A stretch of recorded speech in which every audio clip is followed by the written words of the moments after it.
RDX இன்று முதல் திங்கள் முதல் சனிக்கிழமை வரை இரவு 7 மணிக்கு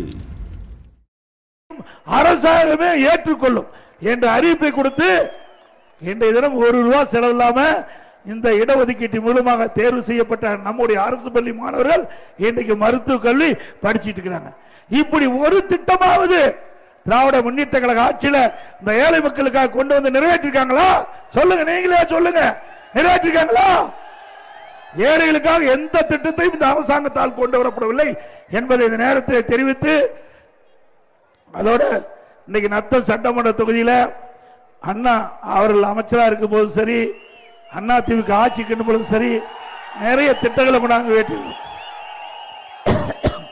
இந்த பகுதி மக்களுக்கு பாதுகாக்கப்பட்ட தூய்மையான குடிநீர் கூட்டுக்குடி திட்டத்தை சுமார் 420 கோடியில கொண்டு வந்து நிறைவேற்றப்பட்டு இந்த மக்களுக்கு தாகத்தை தீர்த்த அரசாங்கம் அண்ணா திமுக அரசாங்கம்.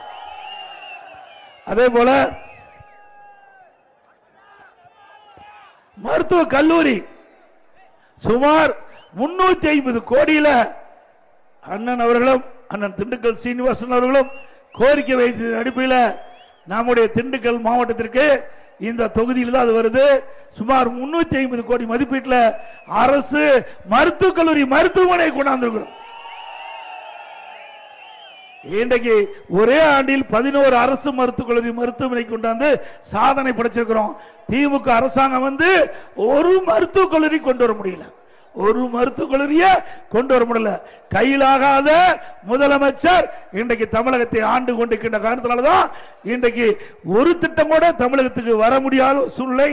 அதுபோல இன்றைக்கு கொசவப்பட்டி, செங்குறிச்சி, கோசுக்குறிச்சி, வெத்திப்பட்டி, உளுப்பக்குடி ஆகிய கிராமங்களில் இன்றைக்கு ஆரம்ப சுகாதாரத்தை தரம் உயர்த்தி மேம்படுத்தப்பட்ட ஆரம்ப சுகாதாரமாக 30 படுக்கை கொண்ட சுகாதார நிலையமாக மாற்றி அமைச்சிருக்கிறோம். ஒவ்வொரு ஆரம்ப சுகாதார நிலையத்திலையும் 5 மருத்துவர்கள் இன்னைக்கு நியமிக்கப்பட்டிருக்கிறோம்.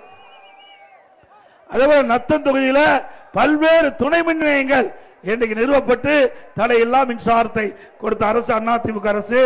நத்தம் பேருந்து நிலையம் வனத்துறை வசம் இருப்பதை பெற்று பேருந்து நிலையம் விரிவாக்கம் செய்வதற்கு வணிக வளாகங்கள் கட்டி மக்கள் பயன்பாட்டு கொண்டு வந்தது அண்ணா திமுக அரசு.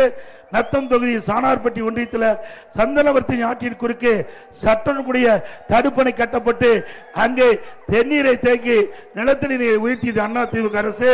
நத்தம் தொகுதியில் 20க்கும் மேற்பட்ட ஊராட்சியில் தலா 1 கோடி மதிப்பீட்டில் அம்மா மண்டபம் கட்டப்பட்டது அண்ணா திமுக ஆட்சியில். நத்தம் தொகுதிக்கு உட்பட்ட அனைத்து கிராமம் மற்றும் அனைத்து மலைப்பகுதியிலும் தார் சாலை அண்ணா திமுக ஆட்சியில் அமைத்து கொடுத்தோம்.